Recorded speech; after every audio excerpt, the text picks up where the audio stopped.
Hello and welcome back to wings Ek Udaan. तो दोस्तों, आज का टॉपिक है पार्टनरशिप में admission of A new partner. आज हम इसके एमसीक्यूज डिस्कस करने जा रहे हैं। तो चलिए दोस्तों शुरू करते हैं आज का first MCQ.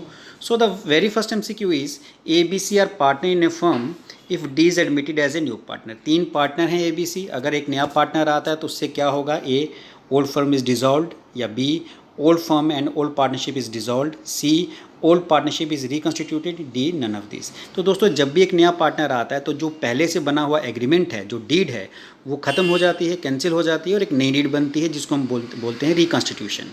So the right answer is reconstitution. Old partnership is reconstituted मतलब दोबारा से उसकी डीड दोबारा से बनाई जाती है। आई होप ये आपको क्लियर हो गया। चलिए दोस्तों, नेक्स्ट पार्ट पे आते हैं। At the time of admission of a new partner, general reserve appearing in the old balance sheet is transferred to। जब एक नया पार्टनर आता है तो बैलेंस शीट में जो रिजर्व दिया गया है उसको हम कहाँ ट्रांसफ़र करते हैं?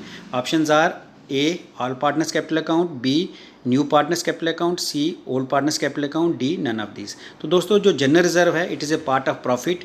अब क्योंकि ये प्रॉफिट ओल्ड पार्टनर से अर्न किया हुआ है, उनका प्रॉफिट है, तो जो नया पार्टनर है उसके आने से पहले वो ओल्ड जो आपका रिज़र्व है उसको ओल्ड पार्टनर्स डिस्ट्रीब्यूट कर लेते हैं। तो ये जितना भी रिजर्व्स होते हैं ये क्योंकि ओल्ड पार्टनर्स को बिलोंग करता है तो ओल्ड पार्टनर्स आपस में उसको डिस्ट्रीब्यूट कर लेते हैं। So the right answer is C, old partners capital account.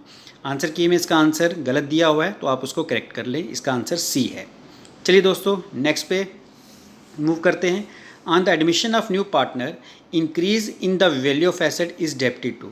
अगर किसी पार्टनर की एडमिशन होती है तो उसमें जो एसेट की वैल्यू इंक्रीज होती है उसको हम कहाँ डेबिट करेंगे? A, revolution account, B, asset account, C, old partners capital account, D, none of this. Revolution account में हम डेबिट उसको नहीं करते एसेट की वैल्यू को इंक्रीज, क्योंकि एसेट की जो वैल्यू इंक्रीज है वो रिवोल्यूशन अकाउंट में क्रेडिट होती है। तो डेबिट कहाँ पे होगी? एसेट अकाउंट में, क्योंकि जब भी किसी एसेट की वैल्यू इंक्रीज होती है तो एसेट अकाउंट डेबिट होता है। तो आंसर इज बी, यानी एसेट्स अकाउंट। चलिए दोस्तों, नेक्स्ट पे मूव करते हैं। At the time of admission of a partner, undistributed profit appearing in the balance sheet of the old firm is transfer to the capital of. ये हम पहले भी डिस्कस कर लिया हमने, जनरल रिजर्व जो अभी हमने डिस्कस किया था। तो ये भी वैसा ही है कि जो अनडिस्ट्रीब्यूटेड प्रॉफिट है बैलेंस शीट में, जो ऐसा प्रॉफिट जो पार्टनर में डिस्ट्रीब्यूट नहीं हुआ, अगर एक नया पार्टनर आता है तो आपको पता है जब नया पार्टनर आएगा तो जो ओल्ड पार्टनर जिसको हम अनडिस्ट्रीब्यूटेड जो ओल्ड पार्टनर्स हैं वो जो अनडिस्ट्रीब्यूटेड प्रॉफिट है जिसको अभी इन्होंने डिस्ट्रीब्यूट नहीं किया वो आपस में ही बांटेंगे। नए पार्टनर तो उसका हिस्सेदार नहीं बनेगा। सो जितना भी अनडिस्ट्रीब्यूटेड प्रॉफिट रहता है वो ओल्ड पार्टनर आपस में डिस्ट्रीब्यूट करते हैं। सो क्वेश्चन भी यही था कि अनडिस्ट्रीब्यूटेड प्रॉफिट को क्या करेंगे? A, old partners in old profit share ratio, यानी old partners old profit share ratio में बांटेंगे। B, old partners in new ratio, old partners new ratio में बांटेंगे। C, all the partner in new profit share ratio. तो जितना भी profit या जितना रिजर्व फर्म के पास पहले से रहता है वो ओल्ड पार्टनर्स को बिलोंग करता है, तो ओल्ड पार्टनर्स को ओल्ड रेशो में ही बांटेंगे, उसको न्यू रेशो में डिस्ट्रीब्यूट नहीं किया जाता। So A is the right answer. चलिए दोस्तों, नेक्स्ट पे मूव करते हैं। Fifth is Z is admitted in a firm for 1/4 share in the profit for which he brings 30,000 for goodwill. Z एक पार्टनर है जिसको 1/4 शेयर दिया गया जिसके लिए उसने 30,000 गुडविल लाई। It will be taken away by old partner X and Y in. देखिए, नया पार्टनर जो गुडविल लेके आता है वो हम पार्टनर्स में यानी ओल्ड पार्टनर्स में बांट देते हैं और किस रेशो में उसको डिस्ट्रीब्यूट करते हैं? जिस रेशो में वो सेक्रीफाइस करेंगे, यानी नए पार्टनर के आने पे जो जितना सेक्रीफाइस अपने शेयर का जितना ज़्यादा हिस्सा नए पार्टनर को देगा उतनी ही गुडविल का हिस्सेदार भी वो बनता है। सो जिस रेशो में वो सेक्रीफाइस करते हैं उसी रेशो में वो गुडविल को भी बांटेंगे। सो the right answer is question हमारे पास जो ऑप्शंस हैं वो तो ये हैं old profit share ratio, new profit share ratio, sacrificing ratio या कैपिटल रेशो। किस रेशो में बांटेंगे? तो आपको मैंने बता दिया कि जो नया पार्टनर गुडविल लेके आता है वो ओल्ड पार्टनर सेक्रीफाइसिंग रेशो में आपस में डिस्ट्रीब्यूट कर लेते हैं। चलिए दोस्तों, नेक्स्ट पे मूव करते हैं। On the admission of new partner, the decrease in the value of asset debited to. अगर किसी पार्टनर की एडमिशन होती है, नया पार्टनर आता है और एसेट की वैल्यू डिक्रीज़ होती है तो उसमें हम किसको डेबिट करेंगे? ऑप्शन हमारे पास क्या हैं?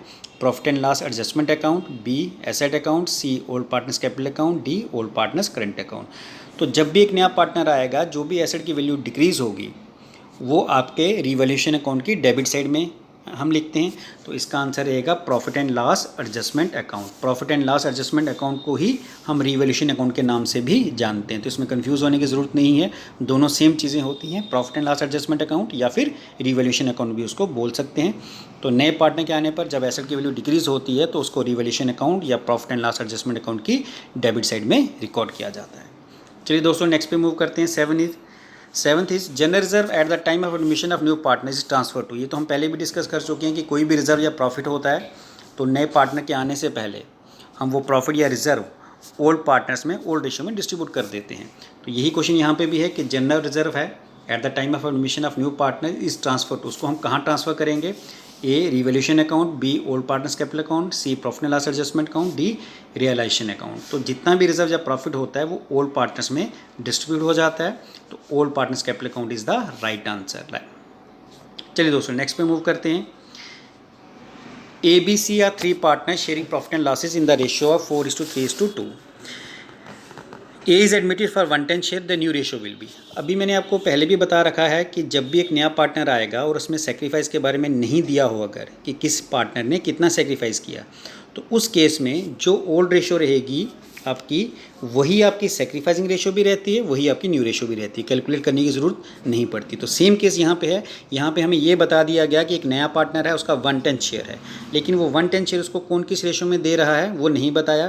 तो इन दिस केस जो ओल्ड रेशियो है वही आपकी न्यू रेशियो रहेगी। तो आप देख लेंगे, इसमें कैलकुलेट करने की ज़रूरत नहीं है। ओल्ड रेशियो है 4:3:2, ए बी सी की देखनी है हमें सिर्फ, नए पार्टनर की नहीं। तो आप देखो सी में 4:3:2 है, तो इसमें आपको कैलकुलेट करने की ज़रूरत नहीं है, सीधा आपने सी पे टिक कर देना है, सी का आंसर जो है वो सही आंसर है। चलिए दोस्तों नेक्स्ट पे मूव करते हैं। Next is 9th is A and B are partner in a firm sharing profit in the ratio 3:2। अब दोस्तों यहाँ पे आप देखो, यहाँ पे भी ये पहले केस की तरह ही है, 8th केस की तरह।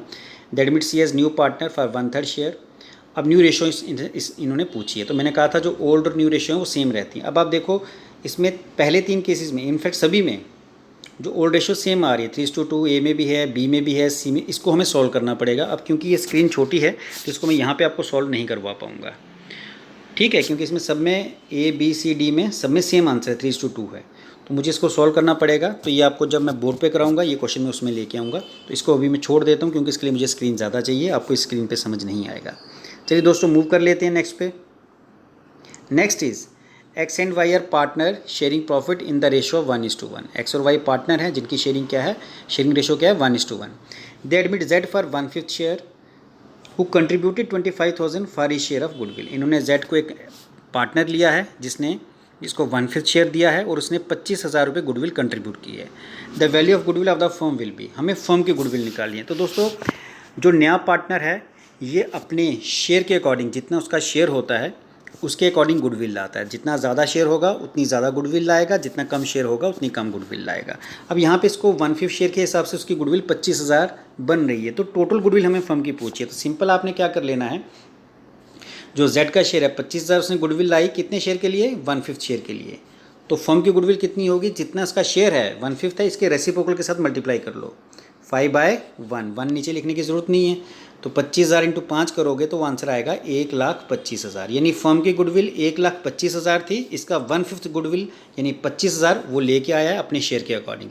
तो जब भी आपको फर्म की गुडविल निकालने के लिए बोला जाएगा तो नए पार्टनर ने जो गुडविल लाई उसको, उसके जो शेयर है 1/5 शेयर है उसके साथ मल्टीप्लाई कर लेना है, रेसिप्रोकल के साथ मल्टीप्लाई कर लेना है, तो वो आपको फर्म की गुडविल दिखा देगा। तो कितनी है, 1,25,000। सो राइट आंसर इज़ यहाँ पे कौन सा है, डी। चलिए दोस्तों नेक्स्ट पे मूव करते हैं। 11th इज़ प्रॉफिट और loss and revaluation is borne by. Revaluation पे प्रॉफिट या लॉस होगा वो कौन बॉर्न करेगा, कौन बेयर करेगा, A old partner, B new partner, C all partner, D none of the above. तो प्रॉफिट या फिर लॉस अगर हमें रिवैल्यूएशन पे होता है तो हमेशा वो ओल्ड पार्टनर्स बेयर करते हैं, क्योंकि न्यू पार्टनर्स तो अभी उसने ज्वाइन किया, उसमें तो उसका कोई हिस्सा बन नहीं सकता, इसलिए न्यू पार्टनर्स को जो है बेयर नहीं करेगा। प्रॉफिट होगा तब भी ओल्ड पार्टनर्स का, लॉस होगा तब भी ओल्ड पार्टनर्स का। तो A is the right answer. चलिए दोस्तों नेक्स्ट पे मूव करते हैं। When the new partners pays for goodwill in cash the amount should be debited in firm books to. अगर नया पार्टनर गुडविल कैश में देता है तो हम किसको डेबिट करेंगे, goodwill account, cash account, capital account. So the right answer is cash account. आपने जेनेटिव बनाई होगी, मैंने बताया था। उसमें जब भी नया पार्टनर गुडविल लेके आता है तो हम किसको डेबिट करते हैं, कैश अकाउंट हम डेबिट कर देते हैं, और क्रेडिट किसको कर देते हैं, जो उसने गुडविल लाई है, जो गुडविल यानी प्रीमियम, हम क्रेडिट प्रीमियम को करते हैं। So cash account will be debited, so right answer is B, 12th का बी। चलिए दोस्तों 13 पे आते हैं। 13 is share of goodwill brought in cash by new partner is called. अगर नया पार्टनर गुडविल लेके आता है उसको हम क्या बोलते हैं, मैंने अभी बताया, नया पार्टनर जो गुडविल लेके आएगा उसको एसेट नहीं बोलते, प्रॉफिट नहीं बोलते, हम उसको क्या बोलते हैं, प्रीमियम। गुडविल को हम प्रीमियम भी बोलते हैं। So right answer is C, मतलब प्रीमियम। चलिए दोस्तों नेक्स्ट पे मूव करते हैं। The balance of revaluation account और profit and loss adjustment account is transfer to old partners capital account in their. जो रिवैल्यूएशन अकाउंट का बैलेंस है, चाहे वो प्रॉफिट है या लॉस, इससे पहले भी डिस्कस किया, वो ओल्ड पार्टनर्स कैपिटल अकाउंट में हम ट्रांसफ़र करते हैं। किस रेशो में, A old sharing ratio, B new sharing ratio, C equal ratio, D none of this. तो जितना भी प्रॉफिट या फिर लॉस है रिवैल्यूएशन में, हम ओल्ड पार्टनर्स में ओल्ड प्रॉफिट शेयरिंग रेशो में डिस्ट्रीब्यूट करते हैं। So A is the right answer. चलिए दोस्तों नेक्स्ट पे आते हैं। A new partner may be admitted to a partnership with the, एक नया पार्टनर जो पार्टनरशिप में आता है वो कैसे आएगा, ए with the consent of old partner, with the consent of all old partners, with the consent of any one partner, with the consent of 2/3 of old partner. कि नया पार्टनर जो आता है वो कैसे आता है, सब without the consent of old partner. A is without the consent, कि बिना ओल्ड पार्टनर की कंसेंट से मतलब उनकी मर्ज़ी के बिना। ऐसा नहीं है, जो भी नया पार्टनर आएगा with the consent of all old partner, यानी जब सारे पार्टनर्स की मर्ज़ी होगी, सब पार्टनर्स की, तब नया पार्टनर एक जो है हम पार्टनरशिप में ला सकते हैं, अदरवाइज नहीं ला सकते। So B is the right answer. On the admission of new partner, तो इसमें है क्या होता है, ए old firm has to be dissolved, B old partnership has to be dissolved, B both firm and partnership have to be dissolved, D neither partnership nor firm has to be dissolved। तो जब एक नया partner आता है तो उसमें क्या होता है, तो याद रखोगे बच्चों, द ओल्ड फर्म कभी डिज़ोल्व नहीं होती है, ओल्ड पार्टनरशिप डिज़ोल्व होती है। ठीक है, फर्म डिज़ोल्व नहीं होती, पार्टनरशिप डिज़ोल्व होने का मतलब कि जो पार्टनरशिप एग्रीमेंट है, जो अपनी डीड बनाई है, वो ख़त्म हो जाती है ओल्ड डीड, और एक नई डीड बनती है, तो उसको कहते हैं old partnership has to be dissolved. So B is the right answer. चलिए दोस्तों नेक्स्ट पे आते हैं। When a new partner brings his share of goodwill in cash the amount is debited to. जब नया पार्टनर गुडविल कैश में लाता है तो हम किसको डेबिट करते हैं, when a new partner brings his share of goodwill in cash the amount is debited to, हम किसको डेबिट करेंगे, A premium for goodwill, B cash account, C capital account of old partner, D capital account of old partner. तो हमें किसको debit करना है, तो जब भी एक नया पार्टनर गुडविल लेके आता है तो हम हमेशा कैश अकाउंट को डेबिट करते हैं। So right answer is cash account. जब भी एक नया पार्टनर गुडविल लेके आएगा, मैंने अभी आपको जनरली से भी बताया था कि कैश अकाउंट को हम डेबिट करते हैं और क्रेडिट किसको करते हैं, प्रीमियम फॉर गुडविल को। तो यही हमारा क्वेश्चन भी था कि जब नया पार्टनर गुडविल लेके आता है, जो अमाउंट हम डेबिट करते हैं वो क्या होता है, वो कैश अकाउंट होता है। चलिए दोस्तों next, when a new partner does not bring his share of goodwill in cash the amount is debited to. अगर नया पार्टनर गुडविल लेके नहीं आता तो हम उस केस में किसको डेबिट करेंगे, A premium for goodwill, B cash account, C capital account, और D capital account of a partner. C is the capital account of new partner, और D capital account of old partner. तो हम किसको debit करेंगे। सो जब एक नया partner goodwill लेके नहीं आता तो जो नया पार्टनर है हम उसके कैपिटल अकाउंट को डेबिट करते हैं, यानी capital account of new partner. तो आंसर की में इसका आंसर ए दिया हुआ है, जो कि रॉन्ग है। हम capital account of new partner का जो कैपिटल अकाउंट है हम उसको डेबिट करते हैं। So C was the right answer. चलिए दोस्तों, आई होप ये आपको क्लियर हो गए। इसके बाद के MCQs हम नेक्स्ट सेशन में करेंगे, तो तब तक फॉलो करें मुझे इंस्टाग्राम पे और फेसबुक पे। थैंक यू दोस्तों, थैंक यू वेरी मच।